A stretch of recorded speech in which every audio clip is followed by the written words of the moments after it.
R Gujarat ન્યૂઝમાં આપનું સ્વાગત છે। અમદાવાદ સર્કિટ વિસ્તારમાં આવેલ મોટી દરગાહમાં ચોરીની ઘટના બનેલ છે।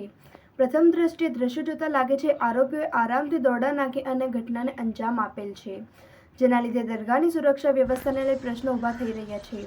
હાલ ચોરીની ઘટનાને લઈ પોલીસે વધુ તપાસ હાથ ધરી। બ્યુરો રિપોર્ટ રઈસ સૈયદ, અમદાવાદ।